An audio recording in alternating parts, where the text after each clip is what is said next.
Mic check. I walk around town with the black Tech 9 by the waistline, kicking the hype shit. I never claimed to be the best type of rapper, but I have to show y'all motherfuckers what I'm after. I'm after the gold, and after that, the platinum. You're such a good freestyler. I wish I was freestyle. That's Redman. Oh, that was really impressive. That's Redman. That Matthew Hussey episode was so good. Yeah, it was a banger. I was not only laughing, but I was saying preach to all of us as I listened to us share. Amen. That's great. Do you know what? I will say this. Do you know what gets old really fast, though? What? Do you say this? I was gonna say this, saying, well, the way it makes me feel and the way I feel about things. After a while, your wife will be like, "Motherfucker, I don't care how you feel. Well, shut the fuck up." Right. I get it that you guys. How many years you been married? Shit. 12. When you've been together, how many? 17, 18. Yeah, I get it. When you've been together 18 years, certain things you just like, shut the fuck up with that fucking counselor talk. Yeah, you sound like an asshole. And do the fucking dishes. I want to adjust my seat. Yeah, so you can see my properties. Well, you keep changing your camera position, but the one you had last time was good. Look at my properties. What is that? A Star Wars set? 1/6 scale, just like the Millennium Falcon right there. Star Wars set. Wow, where'd you buy that? Is that Tatooine? That is Tatooine. Where did you get that? A gentleman online. I'm going to say his name correctly. Why? He doesn't need a shout out. No one's going to buy a 1/6 scale Tatooine set but you. So's your face. But his name is Legacy Arts Custom Dioramas. What a beautiful name. Legacy Arts Custom Dioramas. So Mr. Legacy Arts Custom Dioramas made those for you, or you saw them and said, I need those? I saw them and I was like, I need that. And he was like, I've got you. Don't worry about it. How long did it take for him to make them? It took him a while. But you know what? I think he did? I think he just gave me his old one. I'm just joking. But I think he gave me an old prop, which is really dope. He gave me, look, there's a bunch of things. Are you running out of room in that animation studio? I have feel like zero room left. I feel like little by little, there's no room for you to animate. You got ceiling space left. I can still animate. Get boxes and stuff. I know, but are you going to maybe expand into the garage more? I'm going to have to because look, wait, let me just make sure there ain't nothing unseeable. Because look at this shit. Wow. Wow. Oh my God. Yeah. Really. Oh, that's the crane. Jesus. Oh, I think you might need to. I showed my bong. Oh no. It's all right. I think everyone knows. Everyone knows. Blur it out. Blur it out, Daniel. Blur it out. There's not a single person Daniel, that's ever blur heard out this. the bong. That'd be funny if you blur out the bong. Listen, Donald, does Casey know that you're going to start expanding into the garage? I've already started expanding into the garage, Zach. Yeah. Do you want to have our shared contractor, Bill, maybe take down that wall? I think he needs to take down this wall and build another wall one step away. Well, why don't you just take over the whole garage? Who cares? It's your studio. Well, you know what? That would be great if I could, because there is a washer and dryer that I want to get removed and put inside the house. Yes. And I know Casey wants to do that too. Yeah, there you go. So this is how you frame it. Honey, I really want to do what you want with putting the washer and dryer in the house. Yes. And in doing so, I'm going to move this wall. Right. And everything in here is now for you, my space. For you, babe. Right. But everything in here is now my space. So well, you don't have to say it I wouldn't say it like that. I would say, for you, babe, I'm going to move the washer dryer. And then just because I never liked this wall, I'm going to move it. Even though I'm the one that put the wall up. Oh, you put the wall up? Yeah. Oh, well, you need to get rid of it. I'm happy, though. You're living your dream. I'm living my dream. Look, people buy cars. People buy fucking... You don't have to justify your hobby, bro. I buy Star Wars memorabilia and stop motion stuff and animate. Listen, if it makes you happy... But right? But then why are you so sad? Don't feel that bad. If it makes you happy. Yeah, I mean, there's people, everyone has hobbies that they love doing. This thing is your favorite thing in the world. I don't think you should have any justification for it. Why are you so sad? Daniel loves to play video games. You got me. Daniel, do you still play video games a lot? justify Of it. course. But you don't stream anymore. You just you just play. He plays I for just play himself for now, fun. not for Joelle, do not you for still play anyone video else. games? Oh yeah, all the time. I love video games. I'm on a big Sims Great. 4 kick right now. It's delightful. Ooh, okay. I've Go been building off. houses. Wait, why Ooh. is Sims 4 the latest? Sims 4 is the Yeah, okay. latest. They just announced Okay. the 10-year anniversary, and they just announced they will not be releasing a Sims 5, which I find very interesting. They're going to expand on the current game. Wait, Sims has been around way longer than 10 years, though. This is the anniversary of Sims 4. The specific game has been around for 10 years. Yes. Is it still like the classic Sims? I mean, like you. I mean, I used to play the like old school. You can still woo Build a house, build a family. When we lived in that apartment together in New York City, we would play Sims. Really? I figured out really that the best way to crush fast was just save enough money for a hot tub, and then I would put the hot tub in the living room, and it solved a lot of your problems because your friends would come over. But you could bathe. You could bathe. You would get rest. You could meet men. You could meet friends and girlfriends. And robbers couldn't steal it. It was too big. Yeah, no, it's pretty convenient. Yeah, I recommend if you're a Sims player, just put a hot tub in the house. I just put it in the living room. Right, but you needed a TV. You know what sucked about The Sims is that you No. needed a food processor Why? because you couldn't cook it without the food processor. You needed to freaking blend interesting. that thing up fast. This is making me got want to play 3 Sims. brand new cooking packs. So easy now. It's great. They have a pizza Let's oven. go. I'm a little nervous, Joelle, that I feel like if I go down a Sims wormhole, I will never get anything done. I have to be honest. I have It'll do to that be to you. like, you have to stop playing The Sims on the weekend. Like this is we're veering into hour 4. You've built this house, and there's just no I time know, to that's decorate. why I'm it. You have worried. to live. I distract myself. Like I want a productive hobby, like learning the piano. Or Donald's learning animation. I feel like with The Sims, I would just sit there for hours being like, another hot tub in another room. The satisfaction is worth it. The ease, oh man, if I'm tense and like really under a lot of pressure, I'm like, let me go build my dream house. And by the end of it, you Same. feel accomplished. You haven't done anything really, but you feel accomplished. You're like, look how immaculate my home is. Amazing. Yeah, that's nice. I need that. I miss being into a good video game.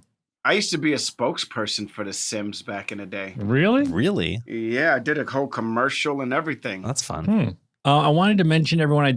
Johnny C. McGinley, our friend and Dr. Cox, has a podcast called Connective Tissue, where he talks just about like the creative folks and you know how they work, whether it's an actor, or writer, director, artist, painter, whatever. And he's got some really interesting guests so far. And he asked me to be on it. I did it. So if you want to hear me and Johnny shoot the shit about being actors, it's called Connective Tissue, and you can find it wherever you get your podcasts. What's up with the drumsticks, bro? Well, I have a drum set here. I have a basic drum set, and on my to-do list was to take some drum lessons. And I went to rock. You know, they have School of Rock here, and you know it's for kids. But the kids during the day they're in school. So I hit up the manager, and I was like, "Hey, can I come take drum lessons at School of Rock when the kids are in school? Because like my place must be empty." And he's like, "Of course, bro." And so I went there. I had a handful of lessons, and he's just fucking teaching me drums at School of Rock, and we're the only people in there. Are you getting good? I got a few beats, but I would like to get better. Okay. I like that. When I get good, I'll rules. do a performance for you and the podcast. That sounds great. I mean, it doesn't, but okay. Wow. Why? So Donald? supportive. Why are you such a hater? Huh? Why are you such a hater? I just know what beginner drummers sound like when they just start.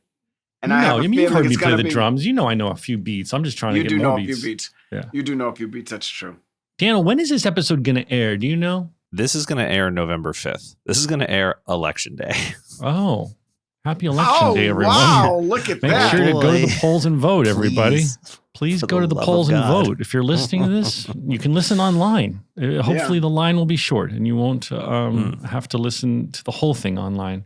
Hopefully you could have mailed in your ballot already too. And That's what I'm doing. by the time they listen to this, it'll be probably too late to mail in their ballot. Or that's what I'm saying. They mailed it in already, hopefully. Okay. Hopefully you did, yes. Go vote if you're listening to this. This is your sign. You were looking for a sign whether to vote or not. This is the universe telling you to go vote. Go vote. Yo, so what have you been up to, bro? What have you been doing? I've been getting in shape. I went to, it was in Stockholm and I was in Paris and I was in New York and I was eating wonderful food and drinking lots of red wine. And now I'm in LA doing what people do in LA and dropping the weight and getting in shape. I took a tennis lesson. I'm doing hot yoga. I got back with my trainer. I stopped eating like a dickhead. And the weight's falling off of me. Hot yoga is so good, man. I recommend it to anybody. If you're an anxious person whose mind is very busy and you want to drop some weight, it kills two birds with one stone. You go in there, and you don't mind being uncomfortable. Well, you go in. It's uncomfortable, but it feels so good. You go in there and it's fucking hot as hell, and you stretch and you do yoga. It's not very hard yoga where I go. It's just the basics, and then you come out of there and you feel so high. It's just such a natural. Are you doing it in in a valley spot, or are you going someplace in Beverly No, Hills? I go in WeHo, but there's just it's really amazing. I go during the morning. There's not a lot of people there, and I recommend it to people. If you've never done yoga before, maybe go do just a basic yoga class that isn't in the heat, so you get like the basic moves. Nothing I'm doing is advanced. It's just basic shit, and then go do hot yoga, and you sweat. You lose like a couple pounds of sweat. But when you come out, not only have you stretched your whole body and quieted your mind, you feel extraordinary. I really highly recommend it. I got to tell you, man. And Did you ever come to that with me? No, I do not like hot yoga at all. All right. Have you tried it?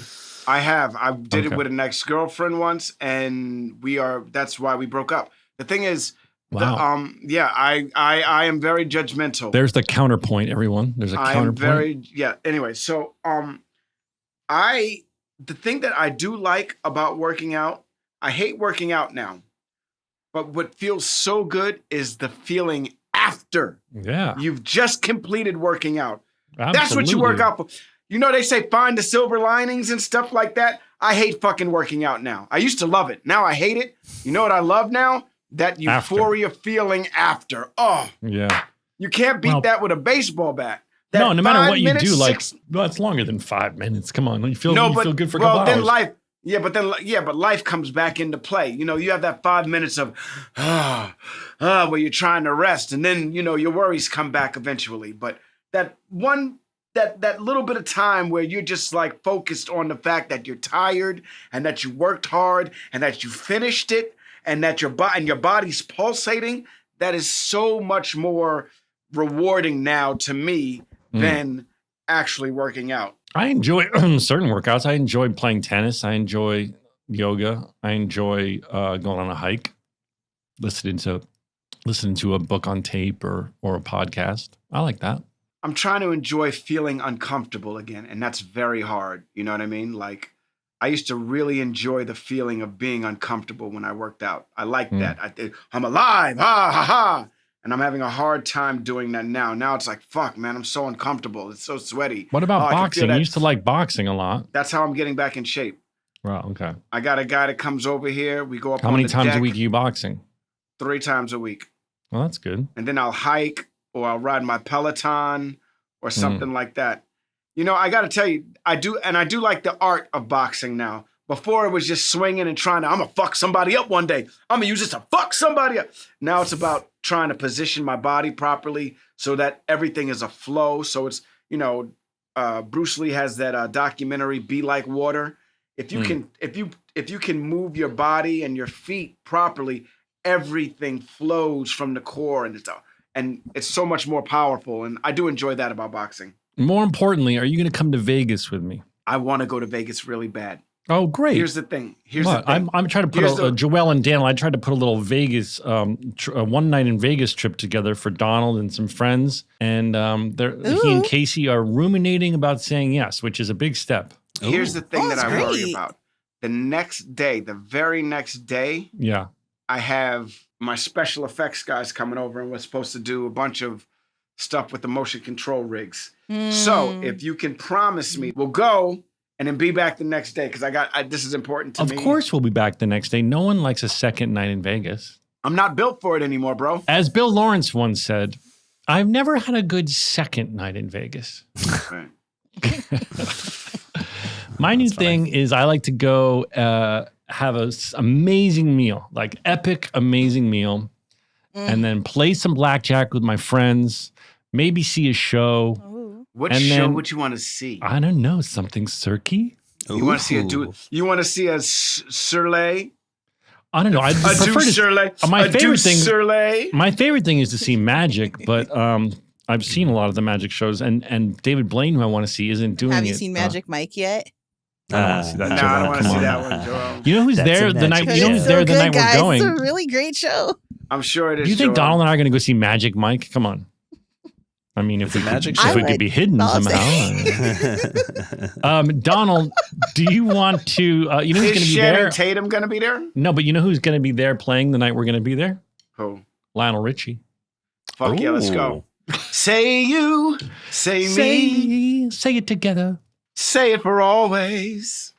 Oh, that's the way it should be. I wonder if during the show when he sings "Hello," if they showed the video of him with the blind sculptor. This is how I see you. I tried to buy Donald the statue, but he didn't want it.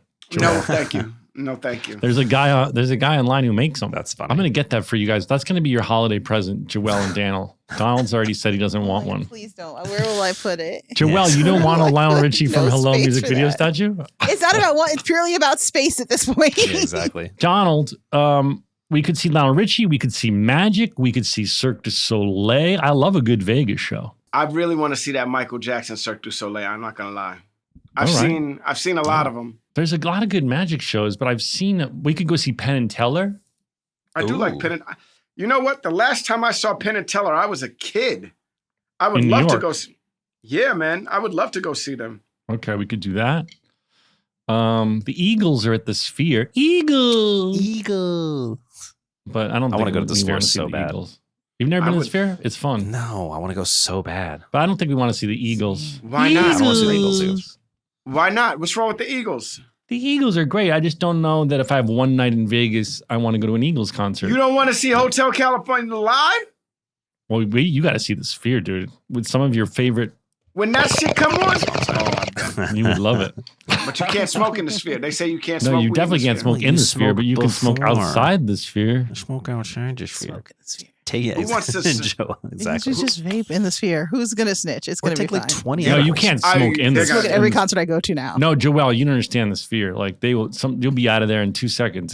They don't fuck around. Man, they're not at all cool like the LA people at the stadium. They don't, Nah, but- LA is so No, over. the They're Sphere- like whatever. the Sphere- MGM and the Sphere Vegas is- didn't care either. They were First of all, like, it's not as huge as you think. I mean, it's huge. Don't get me wrong, but a lot of that is not Oh, seating. The Right. Sphere is enormous, Sure. but the amount of seats in it aren't that crazy. So they see your ass. They'd be like, Joelle, get the They fuck see out. your ass. That's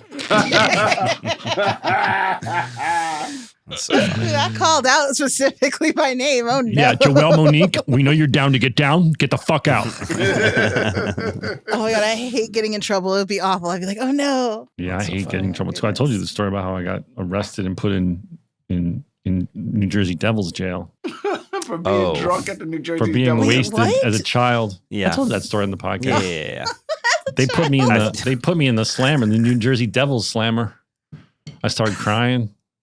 Oh my god. I- And shit. Oh, man. These hockey fans are so rowdy. I'm a musical theater child. I'm not prepared. I had never been in jail before. My first jail was New Jersey Devil's Jail. It's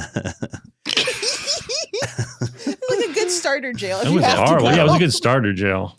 Oh, my mom had to Starter come pick jail. me up. It was so embarrassing. Oof. Was she Oof. like, don't say a word? Absolutely. And you gotta understand, I was a good The kid. worst. I was a good kid. I did not get in trouble. Mhm. And my mom got a call on like a fucking weekend day at like boy. whatever, 4:00. Like, Mhm. hello, ma'am. It was a your- noon game. Whatever. It was afternoon game on the weekends, and my mom got a call like, "Hi, your son is shit faced at Brendan Byrne Arena. We have him in New Jersey Devil's Jail. Oh, boy. You need to come get his ass." And my mom, God. I never saw her so mad, but she definitely did she didn't say a word the whole ride home from Brendan Burn Arena.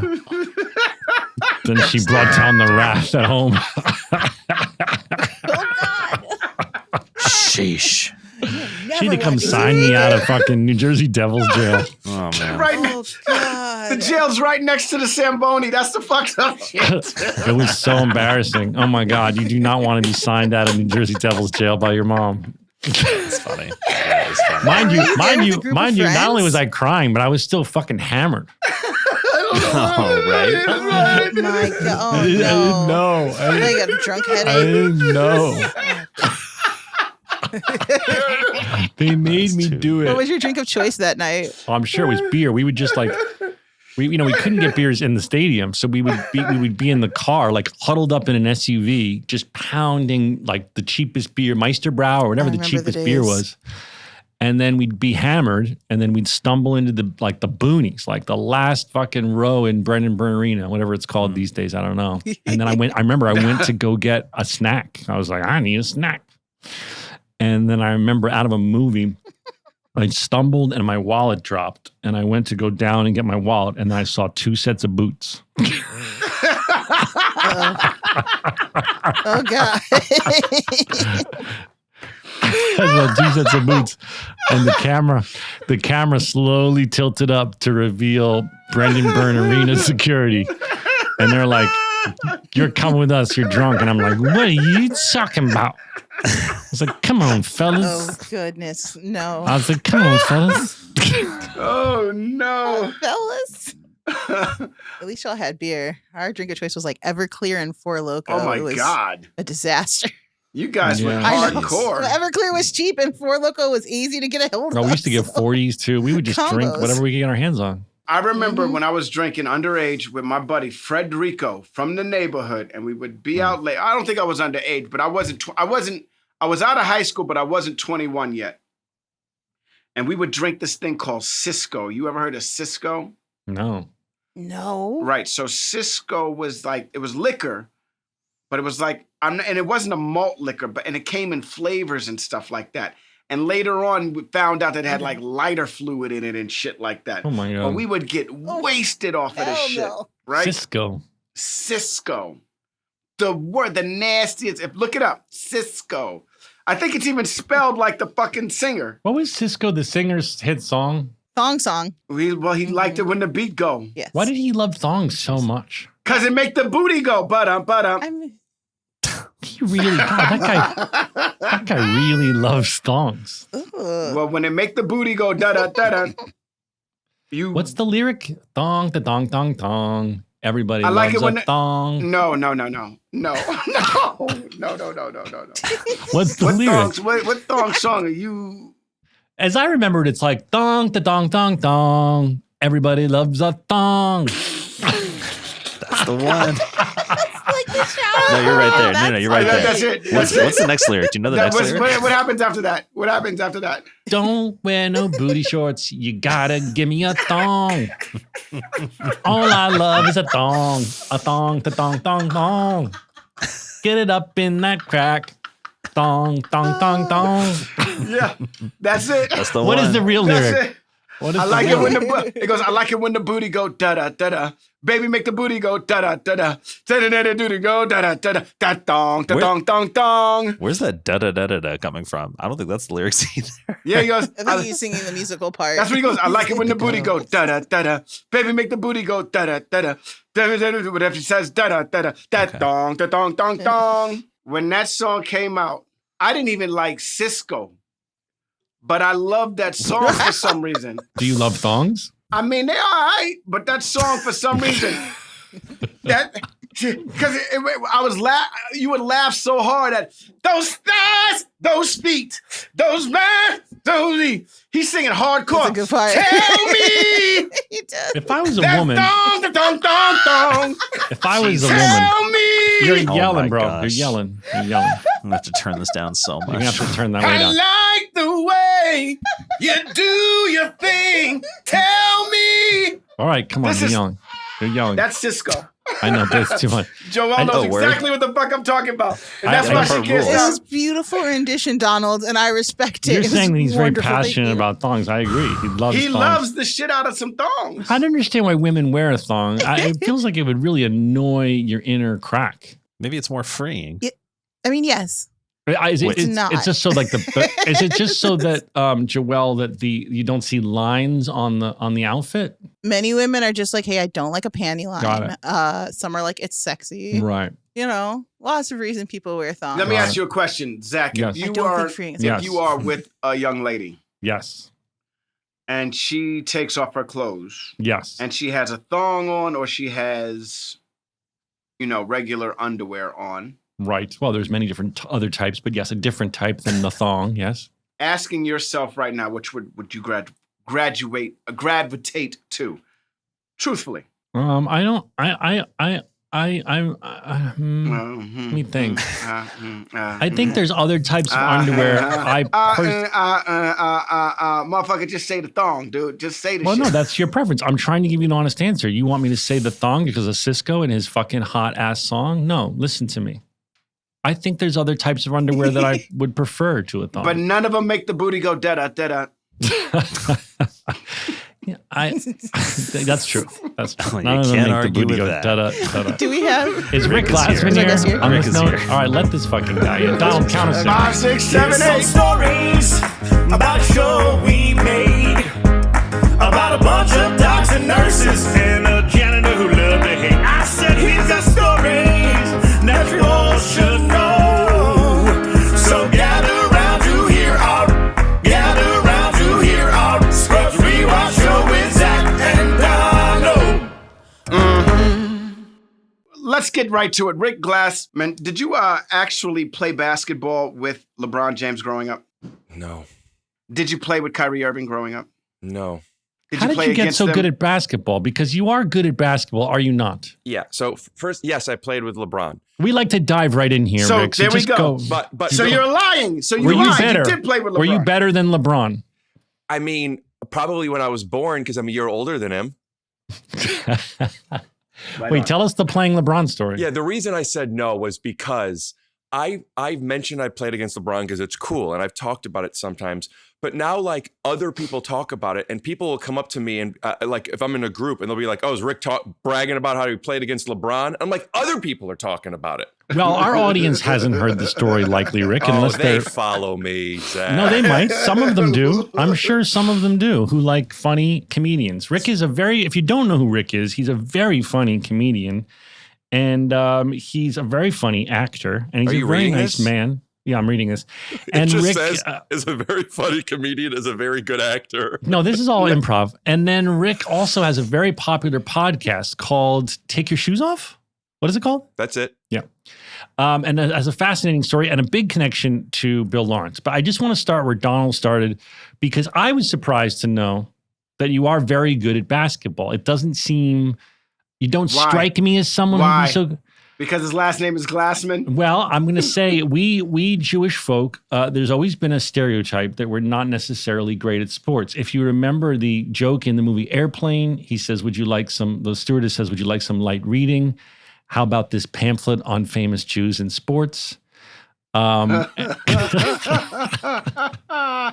Rick defies the stereotype because Rick is apparently very good at basketball. Go ahead, Rick. Is there a question? When did you get good at basketball? And do you still play? And did you play LeBron? Go ahead. Yep, you got it. I'll take it from here, boys. So I started playing basketball in high school because I ended up having to go to like this special school for troubled boys or girls. And I was really embarrassed about it. And when I came back, I came back to school. I was gone for 8th grade and half of 9th grade. And in our school, 8th grade is where high school started. And I was really embarrassed. And when I came back for half days, somebody, shout out to Tim Gilmore, by the way, asked if I played basketball. And I said yes, just because I wanted to be included in something. Mm-hmm. So I just started playing with people. And it was kind of my only social network. I played Magic the Gathering on Friday nights. And then I didn't really have a social network outside of those random people at this card store. Basketball kind of gave me that. So I really kind of obsessed over it At the time, I didn't realize it, but I think what I obsessed over was being included. And then I just kept playing because, I'm allowed to play with people. And then I just kind of got addicted to it. And I didn't play much in high school. And then college, kind of my sophomore year, I got, relative to my ceiling, really good. And I just started playing all the time. And it was really cool because, like, I would go to the gym and people would, like, get me first. Like, we got Glassman. Still does something to me. We That's got a good Glassman. feeling. Still does something to me. I was never picked like kickball in like elementary school. Always picked last or second to last. Why do you think that is? Because I wasn't good at sports, and I even if I was making them laugh, they were like, "Yeah, he's going to make us laugh, but that's fine. We'll pick him last because he's going to be here making us laugh either way, whatever team he's on. He's not going to kick the ball very far." Well, You Zach, guys, give me 1 sec. I gotta be honest with you guys. I would be upset if I got picked third. I'd be pissed off. I'd be I was like, just how going to am I ask. I heard you're a third? good kickball player. I am fucking phenomenal. I'll bet you Donald's great at kickball. I threw my fucking back out playing kickball with my kids about 2 years ago, and I have retired from kickball. I bet you were really But good at at one dodgeball point- too, Donald. I am pretty good at dodgeball as well. Yes, I can dodge a ball. I would get pegged in the face in dodgeball. Not Rick- me. I had moves. Rick, when did you realize that you had the ability to make people laugh? Because we are similar in a few ways, and we both have OCD and realized it as a child. And I wondered, did you at a certain point go, this helps me when I can make my classmates laugh because that helps me make friends? It's a good question, Zach. But before we get into that, why are you always leaning so much into how bad you are at stuff? I'm not. I have a neuroses about wishing I was better at sports, but I have nothing other than that. What else am I bad at? Sports. What about movie making? Are you good at that? Yeah, I'm decent at that. Why? I don't like the way you've been talking about yourself. I was on your podcast. Yeah, I was on your podcast. Yeah, it was a but- great episode. Yeah, it was. It was. I think you're really great, and I think you'd be really good at dodgeball. Now, I got into making people laugh. Oh my God. Zach, I think you're really special. You're also so much nicer to me on your podcast than mine. Well, Wait a it's- second. What happened? What happened when he was on your podcast? Just cut Well, to a he's clip of him just beating the shit out of me. We had a lot of fun, but he's exhausting, and we'll get to that. See, there it is. There it is. I love Rick, and I want to get into. I didn't know certain things about Rick that we'll get to, but I loved him always, but he would drive me fucking nuts. And then we had a really in-depth heart-to-heart on his podcast about me realizing why I love him so much and why he's so funny. But we'll get to that. Okay. One of my first. Well, Can you Hold on, answer let me my finish. question, please? He did already, didn't he? No, he didn't. He never. I asked him a very good question as a podcaster about when he realized he had a sense of humor that was funny.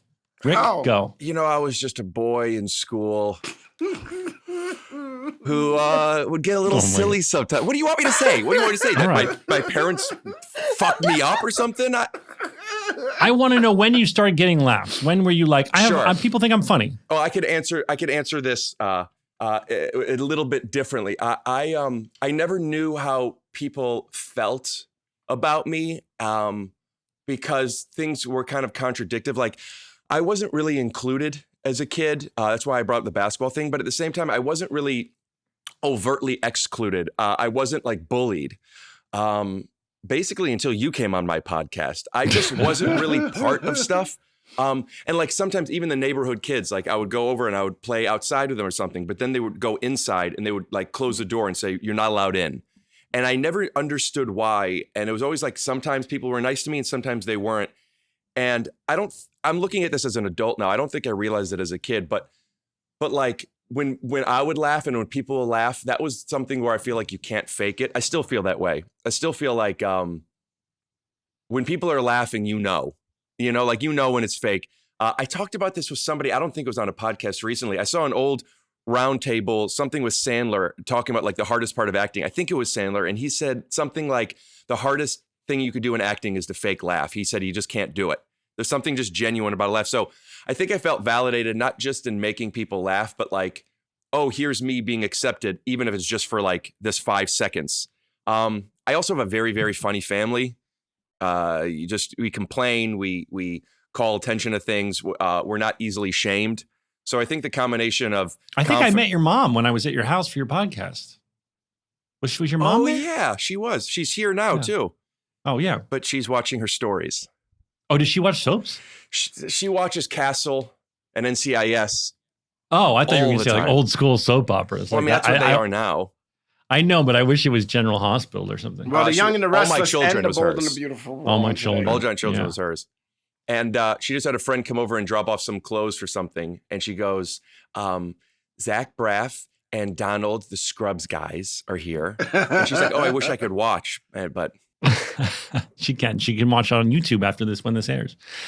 but Rick, Donald, go ahead, Zach. no, Donald's turn. Go ahead, Donald said something, and then Zach, you got mad at him. I forgot what I was going to say. We're both so excited that you're here. You're a very funny stand-up comedian. Wait, you know what? I forgot. I remember now. Go ahead. I remember my first time. Well, it's not my first time meeting you, but kind of like one of the first times where we kind of hung out was on the set when they did the Undateable live. Mhm. Yes. And what's his name? The Bill singer. Lawrence. No, not that guy. I'll never forget his name. Ed But Sheeran. the other, yes, he was on the show. You forgot Ed Sheeran's name? That guy. Yeah, the redhead kid. The redhead kid. I want to give the audience some context for those who don't know. Bill Lawrence made a sitcom called Scrubs. Undateable. Well, Yes. Scrubs, and amongst his Brent many Morin. shows, he made a sitcom that ran 2 seasons, right, Rick? Called Undateable? 3 seasons. 3 seasons. And at a certain point, it became live. Like they would air it live on the East and West Coast. They would do 2 runs of it, one for the East, one for the West. When did that happen? Third Rick? season. I think like they weren't watching it enough. So they're like, what if we do it live? I don't know. I think you guys did it the end of season 2, and it was an hour special with Ed Sheeran and everybody. And I think that went well. That finale maybe would have gotten canceled if it weren't that going well. And then they're like, let's just do the whole season live. It had a lot of great comedians on it. And how did you get the part? Because how did you get discovered to be on that? It was like all stand-ups, right? Pretty much. First cast were stand-ups, and then there were a few non-stand-ups. Bill met with Brent some afternoon. And I remember Brent Morin. So John DeWalt and Allison Busma, who ended up writing on Undateable, Brent Morin and I, we all lived in the same building. And I was coincidentally watching Scrubs again. I loved the show. I was so young when it came out, and I grew up watching it, and I really loved it. I was a little baby when it first came out. Fuck you, dude. And I grew up looking up to you guys. And Stop it's saying crazy that how here I am young. Stop talking to saying you. how young you were when It's you watched just Scrubs. insane. I remember because I didn't have any friends, but I was 3 years old, and you guys were having the series finale. And I remember it like, these guys aren't real doctors, but you could tell they're real friends. And that's something that really translated through the screen. So Okay. I'm a big fan of the show. Right. Yeah. You were so jealous. You were so Uh, jealous of fucking projecting. Ed Sheeran. So I was watching the show again, and Brent came in and is like, I have a meeting with the guy who did Scrubs. And as he said it, I pressed pause, and the X-ray of Bill Lawrence came up on the screen. I'm like, Bill Lawrence? That's crazy. And then Brent invited Wait, him. you guys were living together? Same building, but it was very much like our doors are unlocked. You just walk into each other's places. He just opened the door and he's like, I have a cool, you move to LA and it's like, you want to have a meeting with people, like, oh, I met this person. Who knows what that means? But it's just like, cool. He has a meeting with the guy that did Scrubs. Yeah. And then later that night, we all had a show at the Improv and Bill came to it. And that's where I met Bill, and Bill met me and saw Brent do stand-up, et cetera. And I knew Bill was in a basketball game. So I said, I don't know how this is going to happen, but I want to get in that game. And he gave me his assistant's email, and I emailed her once a week for almost 4 months. And then she goes, we have 2 slots tonight for Brent and me.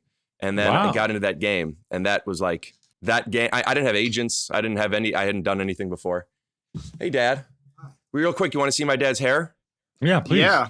Absolutely. I don't think yes. you're going to be able to hear. They're going to be able to hear you. It's okay.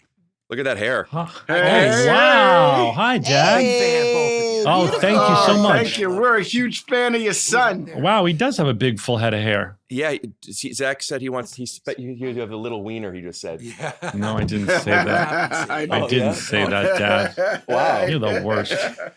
You're the worst. Well, it means you're going to have your hair for your whole life. Your dad's got a big head of Maybe hair. we'll see. My dad's Yeah. hairline is like a thumbnail. All right. But let's see. What were we talking about? We're talking about what made me We funny. were talking about Bill Lawrence. You finally got Oh. into the game. Basketball game.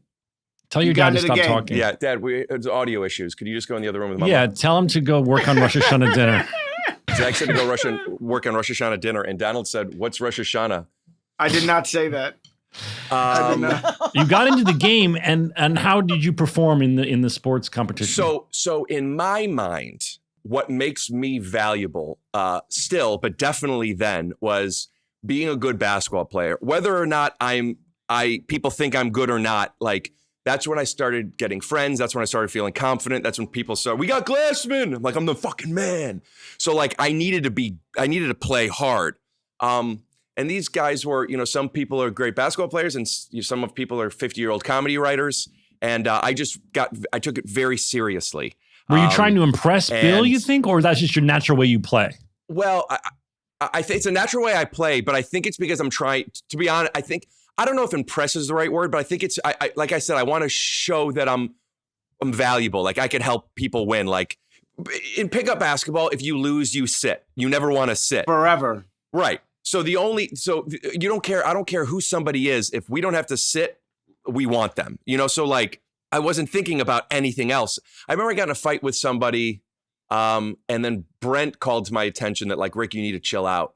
But Bill said he liked it. I found out later. Also, I ended up getting kicked out of that game 5 years later. Another conversation.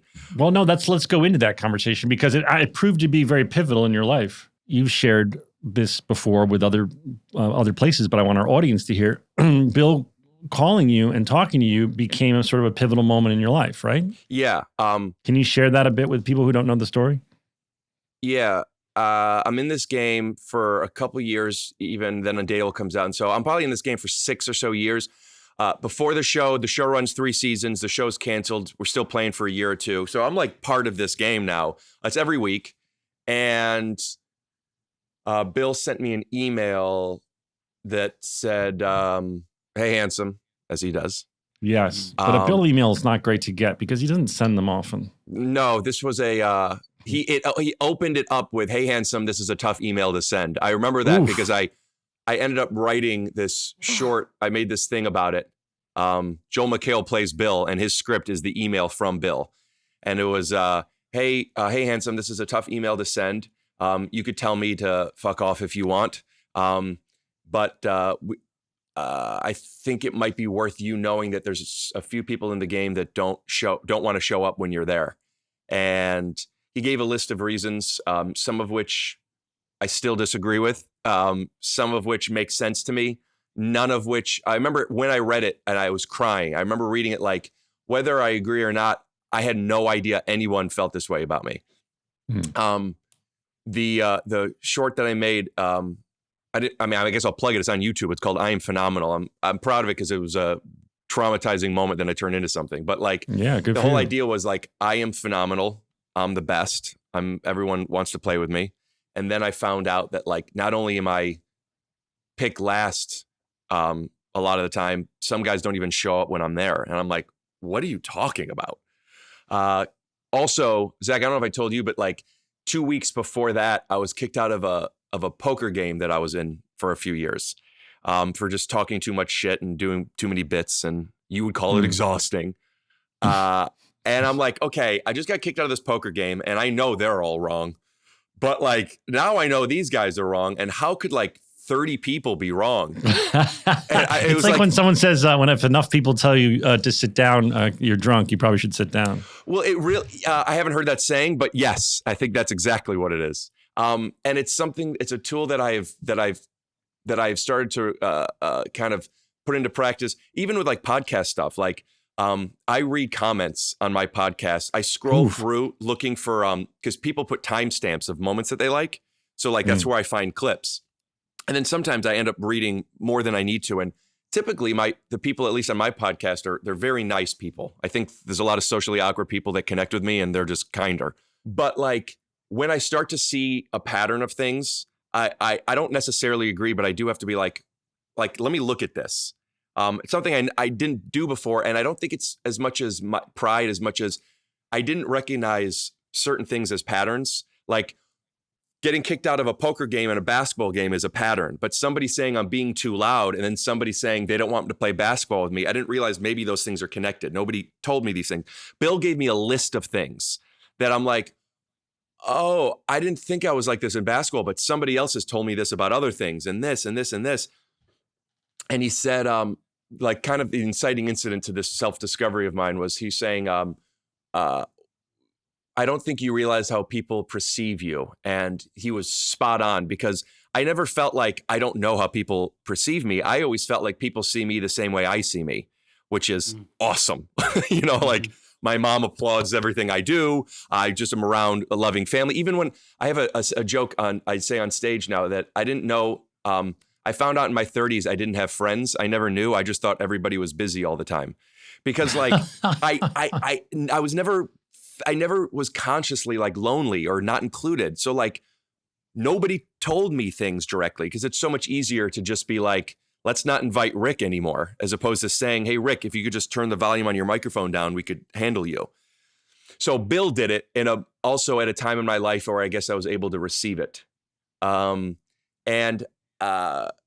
It ended up helping me discover things about myself. Like I said, I had to go like these special classes in special school, and I was diagnosed with lots of different things as a kid, different medications. And I even had to get glasses in 3rd grade. And then I found out through this Bill stuff, I ended up getting diagnosed with level 1 autism. And when I found out, I was like, oh, this makes so much sense. And like all of those unrelated obstacles and unrelated things in my life that I then were able to see as patterns kind of made me recognize, I don't know how to explain it other than just self-awareness somewhat, you know, just a little bit more. But it wasn't even like I became more aware. It just made me realize like, oh, I need to pay more attention to things. I started asking lots of questions. The first one I did, I put this in that video, but like Zach is leaning forward and his eyes are squinted a little bit. And I learned that like when people squint and they lean forward, they want to hear a little bit more. And if they squint and they lean back, they've heard enough. And like I started asking and looking at people's body language with things that weren't intuitive to me that I think I've gotten really good at now. When I started my podcast, it's called Take Your Shoes Off. Like Zach, I also have OCD, and take your shoes off is kind of like the easiest rule. Like everyone at least gets that, even if they're not that. But then there's so many more. Like when you come over, I don't let outdoor clothes on my couch. So you have to sit on a blanket and wash your hands and do this. And I have to do bits with it all because otherwise I'd rather it be, wow, Rick does jokes all the time as opposed to, man, Rick is an asshole. So like that was kind of a language of people could receive it if it's funny. Can I just ask you, this is so interesting to me, but how did you, the social cues thing, which seems to be a piece of this, what you're saying, like I had to learn if someone leans forward and squints there. How did you just take it apart a little more? How did you learn that you had autism? You went and how did you know to go get an assessment? So for almost 2 years before that, I was kind of hypothesizing, do I have or something like this? Because just certain things in my life that were curious to me. But then I ended up getting lunch with one of the Ron Funches, who was also a stand-up comic who was on Undateable. Yes. Yeah, we love him. Yes. He is open and talks about it in his act a lot. I don't know why I say a lot, but he talks about his act and it's very funny. He talks about being, right? Yeah, a father of a teenager with autism, and his son lives with him. And if you watch Ron's act over the years, you kind of like learn how he grows with his son, and it's very funny. He's very like it's not self-deprecating. I don't know how to explain it, but like he makes jokes about it all. Like it's very honest and real, and like the obstacles and what he thinks is cool, and kind of the cheats that he gets to do. And anyway, I was at lunch with him and his son did something that I did a lot when I was a kid. I don't need to get into it, but basically stimming. Do you know what stimming is? It's no. Self-stimulation. It's not an autistic thing. I mean, people do it when they tap their pens or just, when they're hyper, like your fingers. Yeah, whatever, however it might come out. I love fidget toys still. I keep them around. Yeah, a lot of people with ADD like things like that too. But he did one that was very specific to when I was a kid. And I'm like, I used to do that. And Ron had brought to my attention, yeah, there's a lot of similar things that I've noticed. And then I'm like, oh, well, I was thinking this. And he goes, and he didn't diagnose it or know anything. He goes, yeah, I could see that. That makes sense. And it just made it curious to me. And then I looked into how to find out. And when it's a lot harder to diagnose, it's the hardest to diagnose in females, which we could talk about if you're interested, but that's like its own category of like how it presents itself so much differently. And, you know, even though you're fake doctors, I'm sure you're aware that like a lot of medical things are tested and practiced and prioritized on men. And it's not like you could check somebody's blood. So females and also adults, because in kids, when you're a kid, you haven't yet adapted to figure out ways around some of your obstacles. As an adult, it depends on how much it is. Like there's different levels. I'm level 1. It's like something that you might not know unless you got to know somebody. And I've adapted. I've you know, people would say, how you doing? I learned to just say, good, how are you? I mean, that was truly, I never did it. I would always just say, I don't want to tell you, or I would do a joke. And like, I learned about call and response, and you don't have to do it for you. Just, you do it to survive. I say that, you know, kind of hyperbolically, but just like certain things during the day I've learned, and, but I would just get drained. I also, you know, Zach, you said that it's exhausting. That's something that I didn't realize. Not only was I exhausting other people, I was really like I would get home and I would just be done. Like I didn't realize how tiring I am to myself. My experience with you was that I would be laughing the whole time because I find you very funny, but also it was just, you wouldn't ever stop. Yeah. And I would be like, I need a nap now. I've laughed, but I need a nap. Yeah. But listen, Rick, you have some of the best timing out of all of our friends that we know. Like, that's what I'm telling everybody. In the whole Bill, I'm dead serious. In the whole Bill Lawrence camp, you are probably in the Bill Lawrence metaverse. Yeah, you are top, in my opinion, top 5 funny. In my opinion, you have some of the best timing that I have ever. You and Ron both, and Chris too. You guys have some of the best timing, like just out of the blue, where it's like, where the fuck did that come from? You know what I mean? The three of you, but you especially, like you take moments that everybody can be like down and somber, and you turn and you flip it right away. One example is Bill Lawrence's birthday. We got Charlie Puth singing right. We got him singing the fucking "It's Been a Long Way Without You, My Friend," and he's killing it. And he's at the piano too, doing it. Like, and he's at the piano. It is a real, like, it's just a fucking Grammy level performance he's giving us right now. Yeah. And out of nowhere, we're all in. Rick fucking starts doing the fucking Wiz Khalifa part. No. Yeah, you did. I was freestyling stuff. I don't know. I was pretty stoned. Even better.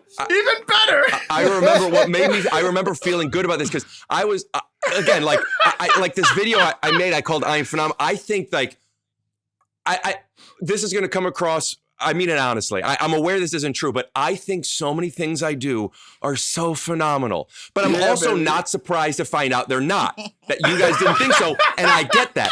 But for whatever reason, I disagree, and I love living life that way. But hold on. But so I'm doing this, and I'm stoned. And I remember I got there. I want to, if any of you guys remind me to talk about when I first got there, how Bill treated me. But I'll get to that in a second. I got a little stoned, and I started rapping, and I just felt like I was in the pocket. I love rapping. I do my pot all the time. Dude, you only got like 3 seconds. He went like this. He went like this. Who knew? Mustache. And everybody's like, Rick, come on, man. You're like, all right. No.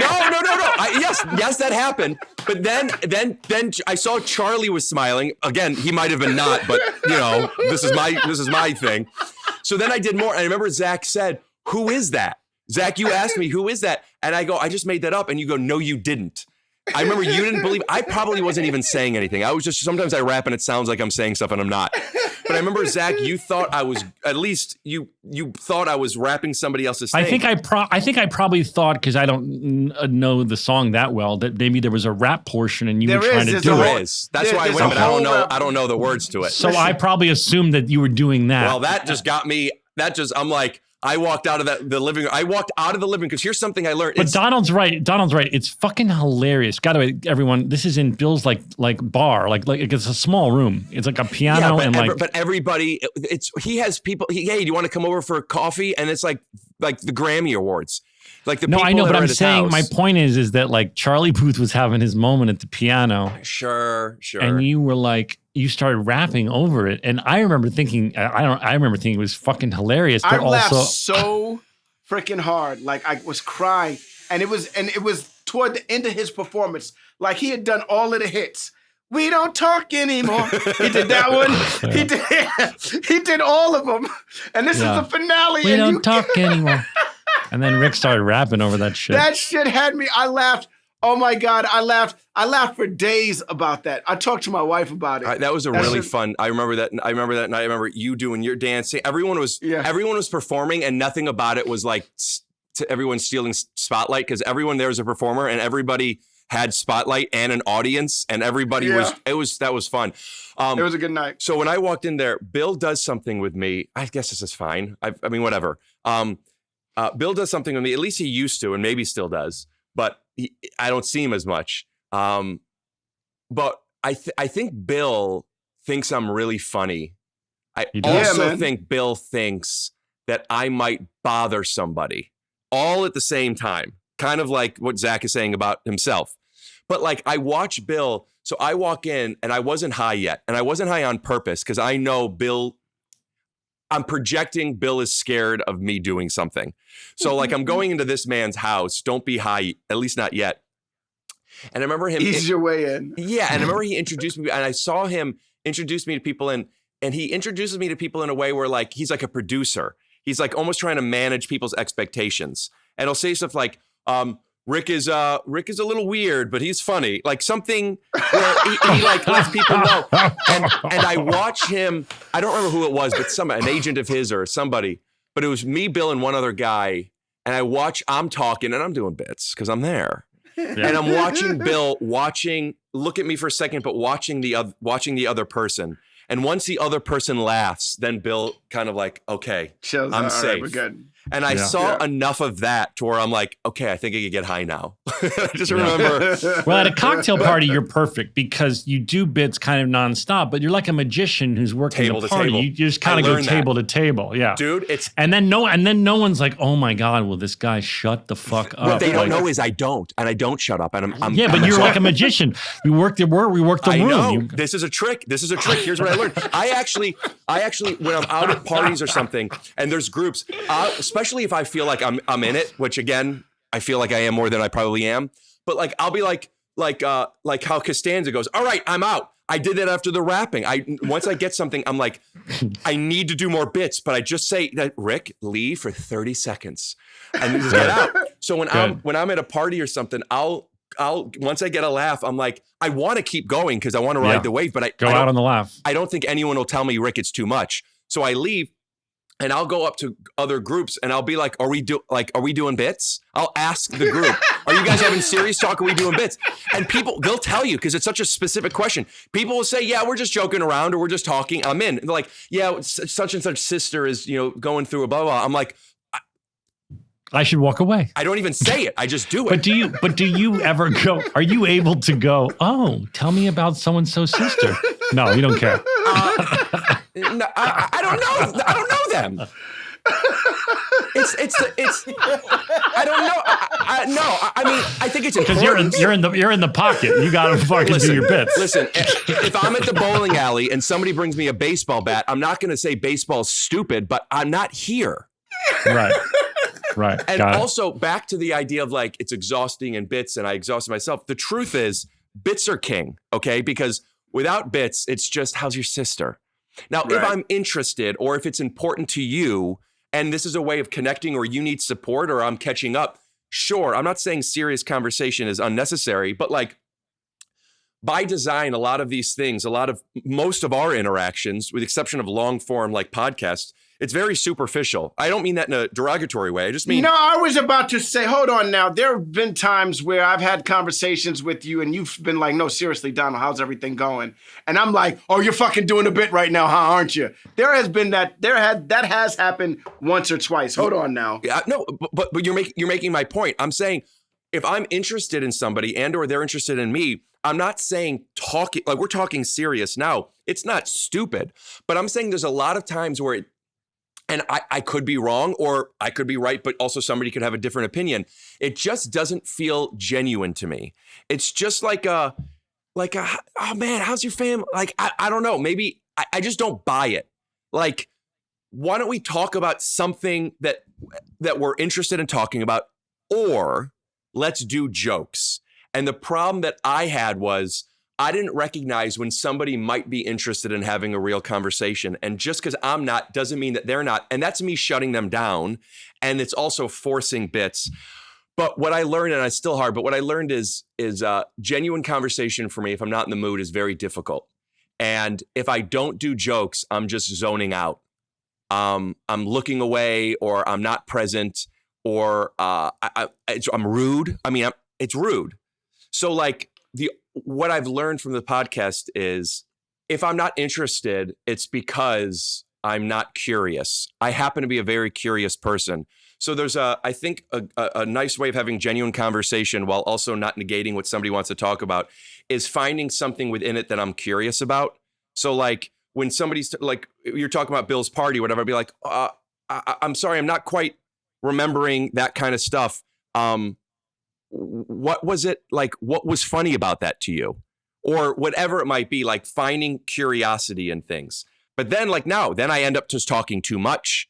No, and I don't know how to balance it. I have a question about. I have another one too. I have a question about level 1 autism. Does that? And I don't want to misspeak at all. So please, audience, I'm going to get educated here because I don't exactly know.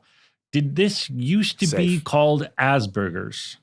What's the overlap with the term that's no longer used, Asperger's? So it used to be called Asperger's. Asperger's. What was known as Asperger's is what is basically level 1 autism spectrum disorder. Some people say they stopped calling it Asperger's because it was named after a Nazi. Yeah, I heard he was a Nazi, so he had to get rid of that term, right? Yeah, but that's coming back bigger than ever now. So I do. Oh, so Asperger's is going to be back too. And buddy, look at my new merch. Just says I have Asperger's, free the Jews or something. No, is that really true? Asperger, what did Asperger? He was a Nazi, but what does he have to do with Asperger's? He's a doctor, and he defined it. I see. So we had to get rid of his name. We had to rebrand. Well, the other thing that I heard, and that makes more sense to me, but they both might be true, is that that it's similar. There's different levels, and how high your obstacles are, and what your sensitivities might be, and how many of them there are, and that's where the different levels are. But when you call it Asperger's versus autism, Asperger's was like milder, better, almost stigmatizing one way or the other. Like, oh, it's not like it's autism, or oh, it's just Asperger's. I've heard. I don't know if that's true, but it made sense to me because it's like, you know, kind of like how ADD and ADHD, they're the same thing. But like there was different classes. You could have it more or less severe, but why have these different diagnoses? So that's my understanding of it. It's also, like I said, it's harder to diagnose in an adult than as a kid. As a kid, if people understood it better, I probably would have been diagnosed younger. And also, you say, Zach, you don't know a lot about it, but a lot of people don't. And well, that's why I feel like we can educate a little bit. No, I just want to segue into, you had a show called As We See It. Yeah.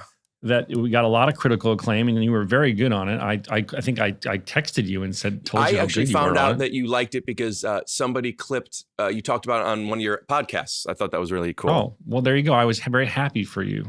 It was an Amazon Prime series. People can check it out. Great show. And what's interesting about it is that it was about people on the spectrum, and all the main actors were all people who were somewhere on the spectrum, correct? As well as one of the writers and a lot of production and hair and makeup. If they weren't on the spectrum, one of their brothers or sisters, their son, their daughter, like almost everybody was within one degree connected to this, which, I guess is nice for representation, but also gay for like so many different points of view, which I don't know if that was a mission for the show. It was created by Jason Katims, who did Parenthood and Friday Night Lights, and he's brilliant. And his son is on the spectrum, and his son is when the show was coming out, or when he was writing, it was, you know, turning into his teenage years and becoming an adult. And what does that look like when you're a caregiver for somebody like a child who is, it's a typical thing on the spectrum or not, you tend to your children. But as they get older, and the idea of what that life looks like and the independence or lack thereof. And there's a show called On the Spectrum, an Israeli show that he adopted it from. And the show was supposed to be about 3 20-somethings who are living alone but together. Like, they're not living with their family. They live in a house together. They have somebody come in, like a guidance counselor type thing, you know, every day to check in on them and everything. Played by Sosie Bacon. And on that show, and there's so many background actors and guest stars that were also on the spectrum, and so different. Some people you'd look at them and be like, autism, and some people you'd be like, what's going on here? I say what's going on here because, like, that's a thing, you know. Autism aside, like, you'll meet people or you'll walk by somebody, and you'll be like, what's going on with this guy or this girl? And I think that comes from curiosity, but also even subconsciously judgment first. Like, what the hell is this? And I've always been very connected to those kinds of people, I guess because I played Magic the Gathering, and they were probably they were all what's going on here type people. And there's something safe about it, because when there's somebody that's a what's going on type of person, I also feel like a lot of people don't ask what's going on. Like, what is that? What job does your dog do for you? Why are you doing that with your hand? What are those noises you're making? Like, they don't ask the question. So instead of understanding the person, whether they know it or not, they're judging them, or they're feeling like this person isn't worth me being curious about. And I assure you that almost everybody, if not everybody, who is a what's going on type of person, not only are they going to be okay with you asking them that, they're going to be flattered that you've shown an interest in them. And they are. But how do you ask that, Rick? How do you without offending anyone? But there is no offending. There is no offending. But I'm saying, okay, well then tell people who are listening to you, this is good advice. How would you broach the subject? So I'm going to answer you with a little bit of a long-winded thing that is important, that I think that I mentioned, which is, if you offend somebody, like we said, like, we have to take responsibility how we're being received. But at the same time, there's a standard deviation of where is it our responsibility and where are your feelings not my responsibility. And there's a big section where, if you're offended, Zach, that I ask you why you're, you know, what's going on with the scar on your face, that's maybe because you're feeling insecure about your scar. But and there's tact, and there's figuring out, and there's reading a room, of course. But, like, if you see somebody and they just start doing like that kind of like what you would think is weird shit, if you're not used to that, and I'm being polite by ignoring it, I would argue that you're being dismissive by not acknowledging it, addressing it. Yeah. Now you don't have to draw attention to people and say, hey, everybody, look at this. But, like, hey, we were working on the thing and I saw you doing these things. What is that? And they'll explain, well, it's I was stimming, or I do this, or whatever it might be. Then you could decide, oh, I don't want to be around this, if for whatever reason you don't, but find out why first. I'm speaking for myself, but I truly believe that curiosity is not offensive. To ask questions about Donald and black culture because I don't want to bring up black stuff or something, it's like, I'm curious about it. Like, ask him about it. Yeah, I don't think any human being, any African American would be offended if you asked them about their culture. You're absolutely right. Yeah, like, Donald, do you use a washcloth in the shower? Yes, this is a big topic on our show. I definitely Is it use really? a washcloth. Yeah, Joel does as well. Yes, it's very only white people. You white people don't. I learned do that it. in college. We actually made, I don't know if they're still available in the merch store, Joel, but back when the podcast began, we made Fake Doctors, Real Friends washcloths, because we discovered that stereotypically African-American people use washcloths. You can brand it with FUBU. Listen, well. That's funny. Well, Rick. They're for you. Yeah, by us. I get it, Rick. For us, by us. Rick, tell Donald that joke that I love that you do. I don't know if you do it anymore, but he didn't see it when you start your set with your hood up. Oh, well, I mean, it's a performance-based joke, and I'm not going to do it now. Well, can you just walk the audience through it? Some people will watch I'll this tell on you YouTube. what. I'll tell you what. Go to punchup.live/Rick Glassman to find out when I'm going to be performing in your city, and I'll do some of those jokes. Yes, Yeah. we want you go see Rick. His stand-up's hilarious. Can I Rick, tell the audience are what the you bit still was? in shape? Hold up. Oh, no, man. Let him tell his jokes. I man. Don't want to fucking tell steal his shit. joke because it's so Rick, funny. are you He's not still in gonna do it. shape? I remember when we did Undateable, when we came on that one episode, you weren't in shape. And then I saw you again like 4 months later, and all of a sudden you were jacked and ripped and everything like that. It comes and goes. It comes and goes. Yeah, it me comes too. and goes. Yeah. Rick, you're very good with the ladies. How's your love life going? I've seen you with some very attractive, nice women. How's that going? Well, first, let me just say that all women are attractive, even the ugly ones. okay. Now, I think Wait a second. Wait a second. Wait No, a that's all right. second. That's Rick. You got to let him be Rick. Go ahead, Rick. Well, I don't know what you're talking about with like me being like, I don't know what you're saying. A few times in our experiences, I've seen you hanging out with very with attractive very, women. very- They're also very funny. Yes. I'm wondering if you're currently seeing someone, or is there a Mrs. Rick in the picture? There's not. There's no Mrs. Rick. No. Are you actively dating? Are you taking women out to dinner and asking I them am what not they did? actively dating. Have you ever gone by the Ricker? He's not going to get a Silver Spoons joke. He's too young. Remember, he told us how young he was when he watched Scrubs. Oh, isn't that's from? I'm sorry, my headphones cut out. I didn't hear what Zach said. Isn't that from Silver Spoons? You're too young to know. You're too young to know a Silver Spoons reference. No, I got out of a relationship. A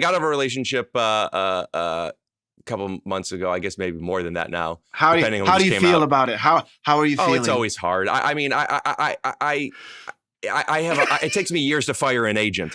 I don't leave people well. Why did it end, Rick? You sitting down? Yeah, we are. Cordially, kindly, and then just me being depressed for 6 weeks. Right. I got it. We've all been there. There's no way for it to end without. We've all been there. Can I get her number, Rick? What is it? You know what's interesting about that? Why What? is it? Like, of course, when you break up with somebody, they're going to be with somebody else. Right. But the idea of it being with somebody else, I don't know if it's worse, somebody who's like I'm really close to, or somebody who I kind of know, but for a long time. Oh, dude. I don't want it to be man. anybody I know. Listen. If you date in Hollywood, you better believe that No, they're but you going to don't date want- somebody after you. Well, you don't want in it to be Hollywood. anyone you know. That's horrible. It's always somebody you know after. That's not true. Well, maybe That's you not guys true. In just know Holly- a lot of people. In No, Hollywood, it is. In Hollywood? they might be someone you know, like you don't know them, but you know who they are. But Well, Zach, I Listen, don't want to give you her number because she's wonderful. Hold on. I would I've never. hung out- I would out- never date. I would never date. I'm doing a bit, but I would never date some Rick's ex-girlfriend. I mean, like people who are like cool. One of your I girlfriends is have an ex of mine that you don't even know about. I was about to say I have friends Really? serious one. that have dated ex-girlfriends of mine.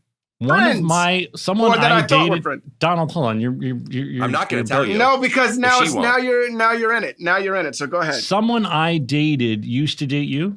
Yes, and asked me not to tell you.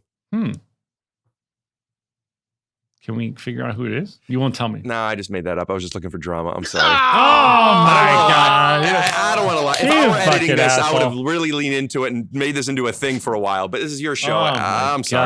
God. I was going through the ladies. I'm glad that's not true. Can I I tell know. your bit that you won't tell everyone? No, So he comes up I on don't stage. know. because I don't want people Okay. to know. It's kind of It's a joke very that funny. only Do you works s- once. Do you still use it? It's a joke that I really believe only works once, so I do use it, but like 1 in 20 shows. I laughed a lot at it. Go see Rick do stand up. How do people find where you're doing stand up, Rick? punchup.live/Rick Glassman. It's kind of a mouthful, but it's where not only will it show where I'm at, it also people I actually, if you want to see me, I would love for you to go to that site, punchup.live/Rick Glassman, and you could see exclusive stand-up stuff I have up there, but also you could sign up for my mailing list where you just give an email and your zip code, and I don't email you any spam. I'll only email you when I'm coming within 50 miles of your city. And I'm setting up my first tour now. I've never done it before. I never wanted to Really? leave. I always hated traveling. I still do. But because of the podcast, I do 3 to 5 shows in LA every week. But there are And where? Which club? the Laugh Factory and the Improv are where I'm at every week, pretty much. And then the Comedy Store Okay. sometimes. Donald, we should go see him at one of Fuck these yeah, man. clubs. Fuck yeah, I'm down. I like watching you. You make me laugh. I would love for I've seen you with Bill. I was with Bill when we saw you do the bit that you won't tell people. I would love for you guys to come to a show, and then I'm gonna just put it out here because who knows when we're gonna talk again. I would love for you both to come on my pod at some point together. Right, but I've been on your podcast, and if everyone wants to see that episode, how do they find that episode? It's episode 165. If you actually go to rickglassman.com, it'll be right up there at the top. Why so did you? professional. Why did you? How do you memorize that it's 165? Zach, I'm not sure if you remember what I told you about when Brent Morin came over. I am a big fan of Scrubs. I don't believe you. You said you were a baby. You said you were 3 years old. He brought out a puppet from his bar mitzvah. Don't fucking talk about my act, dude. Shut up, Oh man. my god! No, You're I'm a saying. spoiler. What? Oh wow, I am at the top. 165. Is that because it was so well received? I stopped updating my website coincidentally after your episode. I've done. You're a liar. No, seriously. At Rick. Well, I'm gonna live in a world where it was because it was so well received. Oh my God, it's insane how well people were like, "Wow, that bully is Bully. It's funny sometimes." Bully. Well, you do have to take off your shoes, and he puts down blankets because you have outside He clothes. doesn't want outside clothes on his shit. Yeah. So Rick, when you come home, you change fully into inside clothes. Yeah, there's two tiers of inside clothes. There's when I come in, once something's worn outside, it becomes outdoor clothes until it's washed and then it's reset, obviously. Right. Now, I have a dog now. So when I go and I walk the dog, if I don't sit down on anything, including my car, they're indoor clothes still. Oh, not what about me. the dog's Not paws? me. Do you have to wash Yo. the dog's paws? I wipe the paws when he walks in, yeah. Okay. That's interesting, Rick. You know what? I take showers because of if I go outside. And it all started with COVID. So COVID happened. Sure. COVID happened. And now, because of it, if I go outside, let's say I go to a supermarket, when I come home, automatically I shower, bro. And I got to change the clothes I had on. Donald, If I doesn't go that to the make you not supermarket- want to leave now because of the He extra doesn't. work? He doesn't leave his house. I don't go anywhere. I'm trying to get him to anywhere. go to Vegas. It's like begging I somebody could talk do to you something. about, I found, so I was like this. My OCD was very bad as a kid. It got better as an adult. COVID brought me back. Like COVID. Way back. But it's getting better. And there's different tools. And I actually, one of the reasons I got a doggy was to make me go outside more and to be okay with I wipe his paws, but like an animal around my house and stuff. And it's really helped. That's good. It's like, sometimes it's like, I want to go out, I want to do this, but then I have to, for you, shower, for me, change my clothes. It used to be, I have to wash my glasses and my phone and all the things. It's just, it wasn't worth Can it. I It ask became you a exhausting. personal? Can I ask you a personal question? 8 inches if I push from the side, but about 8. I'm serious. If I push from the side, What I'm saying, like, you know what I'm talking about? Like, if you go like No. no, Enough. but it's fun. It Enough. sounds funny, but I want to know where are you pushing from the side? on the pelvic bone, I mean, put on the Oh, sides. okay. So you do like a Kegel, me and it show gets you. longer. Let me show you No. this. And if you just push down right here, it just kind of just like it makes it its biggest. Okay. I Dad, here, hold believe on a it. sec. Dad, No, come here for a sec. No. It's fine. He'll be soft. No, He'll no, be no. soft. I don't. No, no. I have autism. Let me do this. We know. We're all aware. No. No. There's Your dad's gonna- come here. No, we don't want your There's dad no, I pushing was on just your asking. pelvic We were bone. talking about our penis size, and I was gonna see No. if you would. Oh my God. Dad No. doesn't want to Stop. show it now. No. Thanks, guys. Let your dad go out of the room. You just ran down the steps. Sorry, Dad. All right, listen. No, what were you gonna ask? My honest question, and this isn't a bit, although I'm sure you'll turn it into one. What is it like being so germophobic, having intercourse with a new woman who doesn't know all of your needs as an OCD person? Why don't we open with this? That's a curious question. Yeah. Well, first of all, Do you have to scrub her down? What's that Meryl Streep movie? Now where she you're gets- turning it into a bit. You started off really good, and now you're turning it into a bit, Zach. Sorry, it's not Meryl Streep. What's that movie where there's a nuclear facility, Joelle, and they have to scrub her? That's Meryl Blast Streep. from the past. It's like Silver. that's and Meryl it is Streep. Scrubs guys. Is it Silkwood? Yeah. It is. Rick, do you have to Silkwood Thanks, the woman? Here, I'll let my mom answer. I'm gonna take the headphones off for a second. Zach, ask again. No, stop it. Hi. Please don't. Hi, it's good to see Zach, you. what was Rick the is- question that you asked me in my parents' house? One sec, Mom. Zach has a question for you. I was No, asking no, Rick if It's okay. How can Zach, I? you You want me can to ask. ask her? You could ask. Because Rick has such strict OCD needs, how does that translate when he's having intercourse with a new woman? Actually, that's funny you would ask because I have no idea. However, I've actually thought in my mind if he makes them wear like a wetsuit or something so that nothing touches him. So I have no idea. I hope it's fun. I hope it's good. Okay. I don't get it. I don't get it either. Wow, tell Zach and Donald what the Moyle said when at my bris. Seriously? Yeah. Yeah, what did the Moyle say? Come on, no. No, I want to know. A Moyle is someone who cuts the Moyle foreskin is the off. guy that does the circumcision. Yeah, cuts the foreskin for those Jews. And people want very Jews. religious guy. And he did it and it was over. And now my mother was very, very funny, New York burlesque woman. And my mother and I are upstairs after the bris to change baby's diaper. And my mother looks at the baby and she goes, "Oy, Kanahara, isn't this, a healthy baby?" And I said, "I don't think they got it all." And I called the Moyle and I said, "Did you get all the foreskin off?" And he goes, "Mrs. Glassman, your son is very well." Thanks, Mom. So, Oh my God. Okay, that's all I have to say. Okay, I love Oh you. my So, God. and- On that note, plug your because they headphones didn't back believe in. me that Dad and I have a On big that penis. note, oh my So here, God. go in the other room. Let me just That is answer a this one first- question. That is a first in Fake Doctor's Real Friends history, a mother bragging about the size of her son's penis. And this is why I walk around thinking I'm phenomenal. Yeah. But let me just say this. Do you silkwood the women? Go ahead. I'm not a germaphobe. It's not about germs. It's about things that I think are dirty, right? So like that's it's objective if you're talking about like it's like I don't think grass and dirt is bad. I think like spit and stranger stuff and like stuff that you're walking out on the street, like stuff that's like if you got it on your fingers. If I picked up grass, I wouldn't go, ew, ew, ew, ew. If there's something like you got it on your fingers or something like you'd want to wash your hands immediately. I can't have that stuff in the house. So I have indoor clothes, which are just for indoor clothes. And then I have bed clothes. Bed clothes don't leave the bed. So like I'll have bed clothes for a day or two. And then I'm like, all right, these bed clothes are done. I'm going to graduate them to indoor clothes. Yes. And now I'll wear those bed clothes on the couch. Got and it. then But you're I'll not- either you're wash avoiding them. you're avoiding my question. And it's which connected. is- It's connected. It's connected. So, Okay. so when a girl comes, Mom, go in the other room. Just for a sec. She's got a little kugel. We're getting close to that hour. Oh, mom's eating No, kugel? it doesn't come out yet, and they can't hear. They say Happy New Year. Donald, and you could ask questions about that if you want, because of the No, he washcloth doesn't. conversation. He's Got it. fine. So, He's fine. so good. when a girl comes over, if we're going to be in the living room, she'll just sit on the blanket.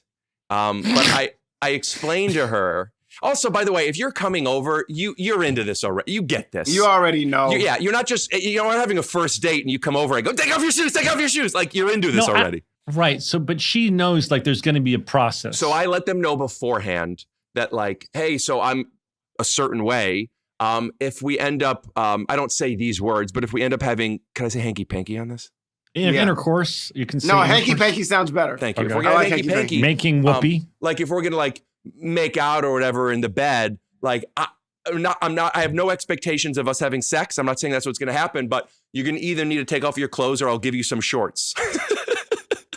So you give them a hookup outfit. Yeah. Well, typically they just, with such grace and they're so smart and important, they will traditionally, if they're gonna get in bed, they'll just take off their clothes. So at that point,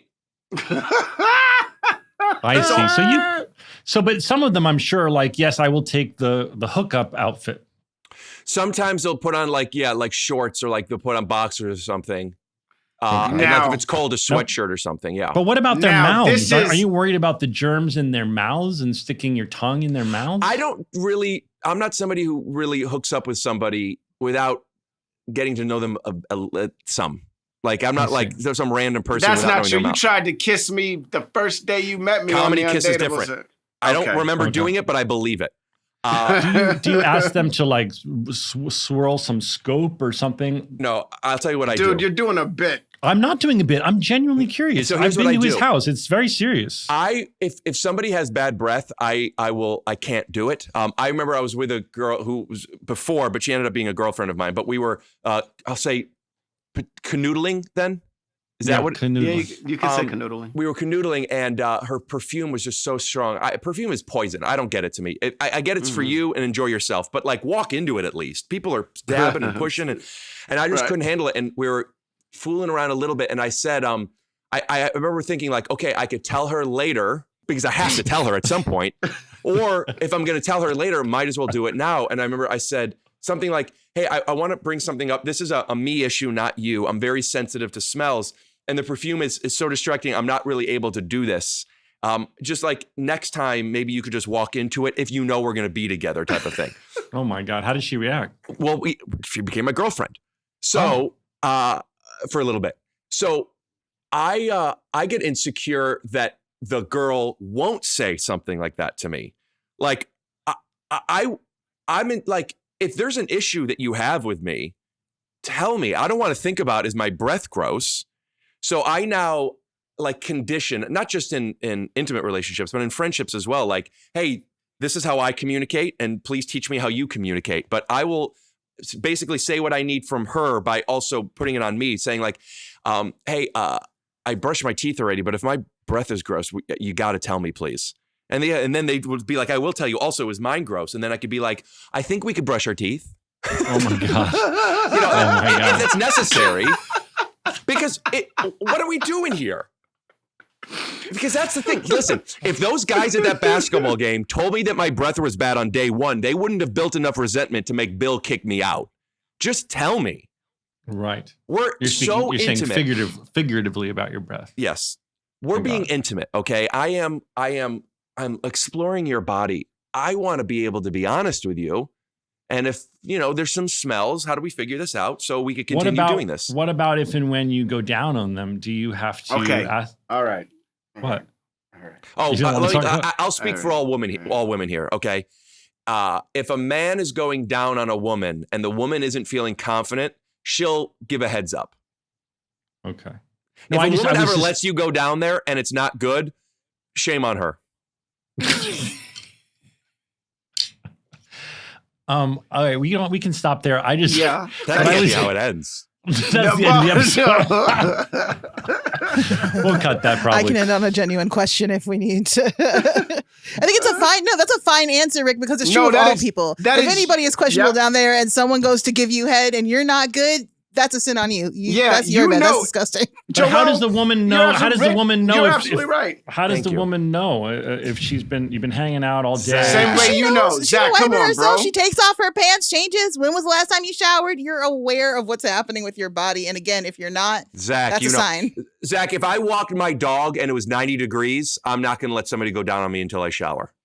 I see. Right. Okay. Out of respect. Shout out, Rick. Thank you. Okay. That's my Well, this merch, is by the way. educational. Wait, can I ask Rick? Now, Do you have time for wait, a hold on. Joelle, Wait, let Joelle ask a question. Donald? Donald, I haven't done shit. All Donald, I'm doing is this. remember, though. So this is me. The whole fucking, the whole damn interview. This is me. So can I? Oh, okay, right. But then there's I'm sorry. You feel I didn't realize that I was hogging the interview. I was so excited to interview Rick. But Donald, you go first. What are your I have questions? nothing. Go ahead, Joelle. Okay, Joelle. Donald, don't remember it, please. Joelle, you Oh go my ahead. goodness. But then, Donald, please, I would love to hear from you. I haven't talked I to you in have so nothing. long. I have wanna- nothing. Okay. Rick's going to ask you about the washcloth. Go ahead, Joelle. Rick, I was really glad to hear you talk about late diagnosis, especially for women. I have ADHD. I was diagnosed at 30. It was a hell of a ride trying to get a diagnosis. Now I am a managing executive producer, and I'm really keyed into hiring people who are on the spectrum. My brother is on the spectrum. Our neuroses manifest in completely different ways. He's a very socks on, like hyper specific, timely person. I'm Socks very off and late. woo-woo, like cabin witch stuff. I don't like my socks on. I'm never late because it annoyed people, and that's one of the first masking techniques I learned was how to be on time. Because I was like a very high achiever as a kid, and I was like, I can't ever be late; they'll hate me. But when you're trying to hire and work with folks, especially younger people who either don't have the business know-how just yet, or they haven't caught up to like, how do I work with my specific like abilities? you did a whole show where you're hired, everyone you hired was on the spectrum. How do you make space professionally, especially when you're maybe people who are above you are neurotypical and don't understand what it is to be neurodiverse? Yeah, I mean that's its own podcast. I will say that everybody is different. You take 5 neurotypical people, they're all different. 5 atypical people, same. So like everybody has their own strengths and obstacles. I think that it starts with what I was talking about with the curiosity and being willing to ask questions of these people that you would be hiring, like saying, hey, here are my deliverables. Which of these do you feel is an obstacle for you? And can you find a way to do that differently? And if not, that might not be the job for them. But there are so many different ways to produce a podcast, to write a show, to act in something, to light. Like there's so many, maybe not light, but there's so many different ways you could do stuff that like maybe just because it's different doesn't mean it's worse. It might be better. And you just have to, there's maybe a way to sell this better than what I'm going to say, but you just have to be patient with learning different ways people not just work, but communicate. And by having that kind of diversity, not just necessarily neurodiverse, but like Black people, white people, those are the big 2. But like, you know, people from different ways their mind works in different cultures to work together. But like, the truth is that our show had somebody that was there that she's also on the spectrum. Her name is Elaine Hall. She's fantastic. She works on Atypical and works with a lot of shows. If there's autistic people, she's probably involved in it in some way. But what her job was basically there was to facilitate and to help out people that have their needs. But what I noticed, most of what she was doing wasn't necessarily helping at least the lead characters with things that they need, as much as it was being kind of like a middle person to the production. So not translating, but basically in shorthand, something like that. And the reason that's necessary is because not enough people have worked with that kind of diverse kind of people. But once they do, then it's just working with somebody who's a little bit different. Does that make sense? Yeah. Oh, absolutely. Absolutely. Donald, do you want to ask a question? Because you made me feel like I hogged the whole interview. No, I don't want to ask anything. Rick, I first of all, it was nice to meet your parents. That was really cool. Yes, I see where you I get come your home all the comedy time. from. That's good. Do you live in the Cleveland area proper? I don't like to say exactly where, but like within 20 minutes of Cleveland. But I live in Los Angeles. My family lives here. Right, but I've talked on the podcast a lot about the Cleveland cuisine. I'm a huge fan of Cleveland cuisine. Great food, great theater here. Great theater. I never We're heard the that. first stop for all touring Broadway shows. So like not every show goes to every city, but every show comes to Cleveland and comes to Cleveland first. And we have a great theater district, and there's a lot of Cleveland's awesome. And then when LeBron came, obviously he's not anymore, but truthfully, when he came, it changed downtown. Like they were building new flats, and it just became kind of relatively cool. And Cleveland's an awesome place. The RNC changed a lot of Cleveland 4 years ago also. Me and Chris were out there doing a movie right before the election, and they were building hotels just to house the people for the RNC. Oh, like a small Olympics, how they just build new stuff? Right, but these hotels went on to, because we came after, and so the hotels were still there. Like literally the hotel we were staying in was built for the RNC. But anyway. Thank you, Donald. Zach, Those were fascinating questions. I was saying, I don't know if we don't cut out the audio. I was saying, Zach looks so mad. I'm not mad. I really had nothing to ask, to be honest with you. I love you, but since he gave me the floor, I just love that he's like, Zach's not letting me ask anything. He's hogging the interview. And I'm like, I'm sorry, man. I'm sorry. What's your question? So I love Cleveland food. The RNC it's built good delicious. hotels. It's delicious, man. I had a great time in Cleveland. That's it was a great time. It rocks.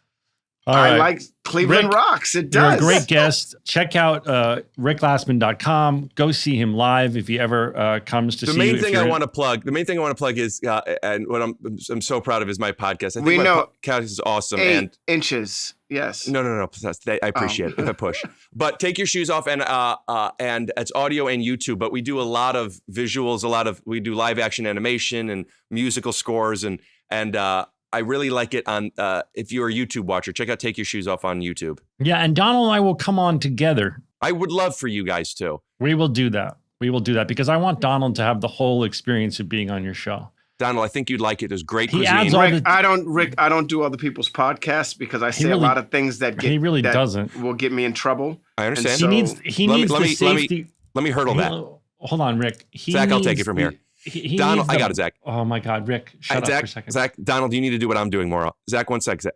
So, Donald, here's what we're going to do. You're going to come over. You're going to love it. It's going to be great. We're going to edit it a lot. It's going to be very fun. I'm going to send it to you. And anything you want taken out to the point to where if you go, don't even post it, I won't. Okay, bet. I like that idea. Zach? Yeah, oh my God, I fucking hate you, but I love you.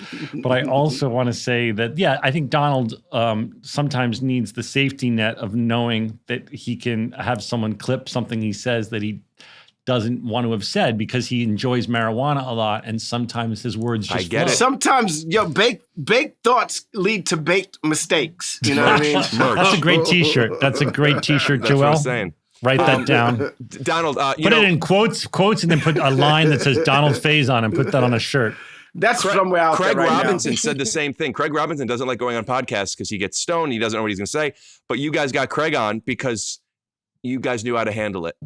I think you would love my podcast. All right. Yeah. I mean, you've said some questionable things on this one. No, he's great. He's fine. Come on, man. You're great. Rick, thank you so Donald. much for coming on. We love you very much. Thank you for having me. And happy Rosh Hashanah. I hope your parents make you a delicious meal. You we guys had got dinner like last night. you guys got like holiday after holiday What do you coming mean, up. you guys? What do you mean, you guys? I mean, like the Jewish people. Oh, you're Yeah. saying. Thanks you're for saying having that me, Zach. You're saying we have space lasers? Are you saying we have space lasers? I didn't say anything. What are you saying about the space RNC? lasers. Yeah, what are you saying about space lasers? I didn't say anything about All right, space on that lasers. note, Rick Wait a Glassman, second, no, everyone. we Rick can't end like Glassman. that. What? No. Donald, where are you from originally? New York. Good food. Yeah, great food. Great All right, food. Great food. Great food. Whoa. Oh, man, I dude. love that guy. He's So a do I, lot. man. He's a lot, That but I ruled. love him. Yeah, but you get That it. was You fun. know what I mean? You get it. And Well, and now when- I understand so much Yeah. more. But before I knew what challenges he was facing, I saw every time I would talk to him, I simultaneously was laughing but wanted to wring his neck because Yeah. he's so yeah, Rick. Yeah. I remember my first time meeting him being like, damn, he's just not going to leave. He's going to stay here and talk to us this whole time, isn't he? Yeah. And he did. And I But remember then you thinking, laughed through a lot of it. I laughed through most of it. But I remember thinking, dude, we're not supposed to be talking right now. They're doing a take right now. And he's in my ear like, and then so. And I was like, what is with this guy? And then to hear all of that, it was refreshing to know We went that. so long with him. Yeah, we almost did 2 hours. He's a lot of fun, man. He's one of those people. That's a good episode. He's so funny. All right, that was really good and really fun. And what an interesting guy. Thank you guys for tuning in. Donald. 5, 6, Here's 7, some 8. stories about a show we made about a bunch of docs and nurses and a